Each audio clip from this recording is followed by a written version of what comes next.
12 साल की उम्र में 6ठी कक्षा में पढ़ते हुए मेरे साथ एक ऐसी घटना घटी जो आज भी मेरे रोंगटे खड़े कर देती है। मामा की बड़ी लड़की गुड़िया दीदी की शादी थी।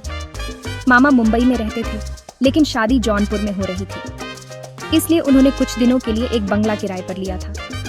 मेहमानों और घर वालों के लिए उन्होंने वहां से 1 किलोमीटर दूर एक गेस्ट हाउस भी बुक किया था। शादी वाले दिन सभी लोग गेस्ट हाउस पहुंच गए। रात में बारात आई और सभी ने खाना खाया। मुझे भी नींद आने लगी तो भाई ने कहा कि वह मुझे घर छोड़कर आ जाएगा। उन्होंने मुझे घर पर छोड़ा और बाहर से ताला लगाकर चले गए। गर्मी का मौसम था, मई का महीना। मैंने पंखा चालू किया और सो गया।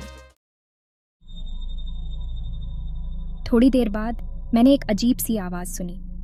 ये आवाज कुत्ते के धीरे धीरे गुर्राने या किसी के खर्राटे जैसी थी।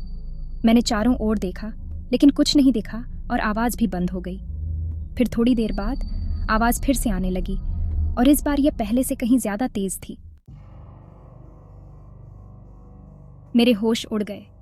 जब मैं और भाई कमरे में आए थे तो वहां कोई नहीं था और भाई ने जाते समय दरवाजा ताला लगा दिया था, तो किसी के अंदर आने का सवाल ही नहीं उठता था।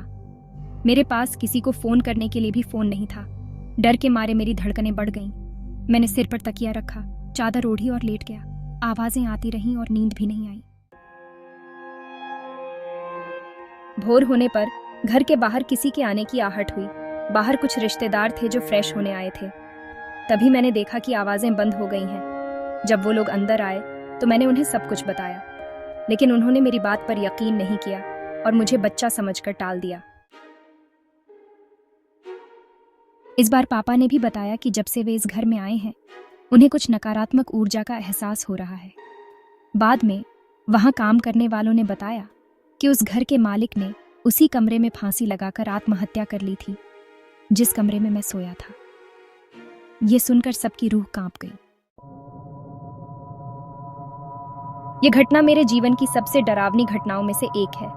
आज भी जब भी मैं इसे याद करता हूँ मेरे रोंगटे खड़े हो जाते हैं। उस वक्त तो घर वालों ने थोड़ा बहुत समझाया और भरोसा दिलाया होगा, लेकिन उस रात के बाद मेरी उस बंगले को देखने की हिम्मत नहीं हुई। शादी के बाद वापसी में भी मैं गेस्ट हाउस में ही रुका था। कुछ समय बाद जब गुड़िया दीदी मुंबई आ गई तो मैंने उनसे उस घर के बारे में पूछा। उन्होंने बताया कि वहां रहने वाले लोग अक्सर उस घर में अजीब सी आवाजें सुनते थे और कुछ असहज महसूस करते थे, लेकिन किसी ने कभी किसी को काले कंबल में लेटे हुए नहीं देखा था। मेरा अनुभव वाकई अजीब था। क्या वाकई उस कमरे में कोई आत्मा थी, या फिर गर्मी और थकान की वजह से मेरा दिमाग ही कुछ ज्यादा सोच रहा था? ये सवाल आज भी मेरे जहन में घूमते रहते हैं। इस घटना के बाद से मुझे अकेले सोने में थोड़ा डर लगने लगा। रात को सोते समय अचानक कोई आवाज आती तो नींद पूरी तरह उड़ जाती थी। धीरे धीरे ये डर कम हुआ, लेकिन उस रात का खौफ मेरे दिल में हमेशा के लिए बस गया।